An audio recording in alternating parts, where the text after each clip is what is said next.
Star प्रवाह गणेशोत्सवच्या red कार्पेटवर मी आली आणि बाप्पाच्या मुकुटावर असा तो मणी लखलखतो ना, तशी एक अभिनेत्री छान लखलखते. मी पण सरप्राईज झाली तिला इथे बघून. काय सरप्राईज पॅकेज आपणच बघूया. सोनाली ताई, खूप सुंदर दिसतेस यार, कमाल दिसतेस. आणि स्टार प्रवाहाच्या इथे इव्हेंटला आल्यावर खूप सरप्राईज झाले तुला बघून. काय ते सरप्राईज, ते आय गेस ते सरप्राईजच राहणार आहे.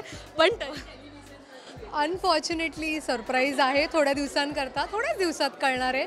आणि बिलीव्ह मी, मला जेवढी एक्साइटमेंट आहे हे नवीन जे काही मी करते त्यासाठी, आय होप की प्रेक्षकांनासुद्धा ते आवडेल आणि ते त्याला स्वीकारतील, कारण खूप मोठी जबाबदारी आहे. पण आय होप ती बाप्पाच्या काय म्हणतात ना, या कार्यक्रमामुळे त्याचा आशीर्वाद घेऊन माझ्यासाठी ही सुरुवात होते.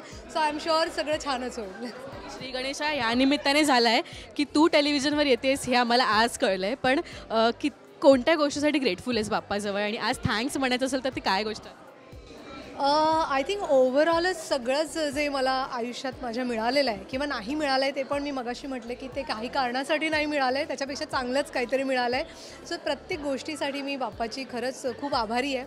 आणि आज खास असं मी म्हणणार नाही की मी आज का थँक्स म्हणेन, कारण बाप्पाला आपण रोजच थँक्यू म्हटलं तर बाप्पा खुश होतो आणि रोजच आपल्याला छान काय काय देतो.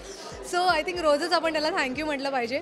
पण एकंदरीतच मला असं वाटतं की माझ्यासाठी असं म्हणशील तर की कुठची खास गोष्ट थँक्यू म्हणशील तर माझ्यासाठी माझा जो दुसरा जन्म झाला होता आफ्टर द ताज थिंग, तर त्याच्यासाठी मी थँक्यू म्हणेन की मला एक नवीन आयुष्य तू दिलंस, त्याकरता खूप आभारी आहे मी. आणि आय होप की हे जे नवीन आयुष्य आहे ते मी आत्तापर्यंत छान प्रकारे त्याचा वापर केला आहे आणि यापुढेही माझ्या हातनं छानच होईल आणि दुसऱ्यांना पण माझ्या हातनं चांगली मदत होईल माझ्यातर्फे, जी तुला कदाचित त्यांना करायची असेल. सो त्याकरता मी थँक्यू म्हणेन.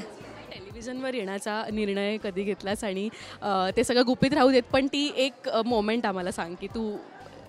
कसं आहे ना, माझी सुरुवात पण टेलिव्हिजननेच झालेली होती. त्यावेळेस तर खूप काही फिल्म्स आणि असं भरपूर नव्हतं, पण बऱ्याच सिरियल्स जेव्हा मी केलेल्या, त्यानंतर काही वर्षांपूर्वी बेधुणे 10 प्रवाहावरतीच केलेली होती आणि त्यानंतर एक गॅप पडली होती. मग फिल्म्स आणि OTT असं तसं चाललं होतं. मग प्रोडक्शन आलं माझं.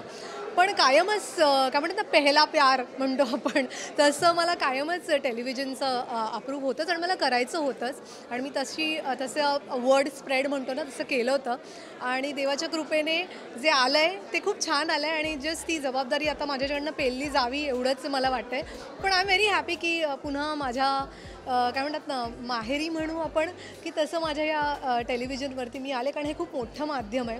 खूप जास्त प्रमाणात तुम्हाला इथे प्रेम मिळतं लोकांकडून. सो मला त्याचा खूप आदर आहे आणि आपुलकी आहे. एक आनंद आहे की तू आम्हाला रोज दिसणार आहेस टेलिव्हिजनवर आणि तू एजिंग इन रिव्हर्स होतीयस. थँक्यू, खूपच छान. माझा दिवस आज छान जाणार आहे. Thank you so much. थँक्यू. तुर्तास मी ते थांबते, पण हा कार्यक्रम एन्जॉय कर तू आणि मालिकेत बघूया काय सरप्राईज लवकरच कळेल. त्यासाठी प्रेक्षकांना काय? मी प्रेक्षकांना अपील करेन की नेहमीच काहीतरी मी वेगळं करण्याचा प्रयत्न करते. मग ते माझं फिटनेस चॅनल असो किंवा फिल्म असो माझी जी आई मुलीची होती, अशा वेगवेगळ्या गोष्टी आय वॉन्ट टू, म्हणजे मला आवडतं चॅलेंजेस वेगळे करायला. तसंच मी एक वेगळ्या गोष्टीमध्ये आता प्रयत्न करते आहे. सो प्लीज तुमचे आशीर्वाद असू द्यात. बाप्पाचे आशीर्वाद आज मिळाले, तिथूनच सुरुवात झाली आहे. पण रसिक मायबाप तुम्हीसुद्धा एक काय म्हणतात ना, देवस्वरूपच असतात. तर तुमचे आशीर्वाद राहू द्यात आणि जे काही मी करते त्याला छानप्रमाणे ॲक्सेप्ट करा आणि तुमचे आशीर्वाद द्या. गोष्टीवर म्हणूया गणपती बाप्पा मोरया. मंगल मोरया. थँक्यू सो मच ताईनी. ऑल द बेस्ट तुला. खूप शुभेच्छा. Thank you so much.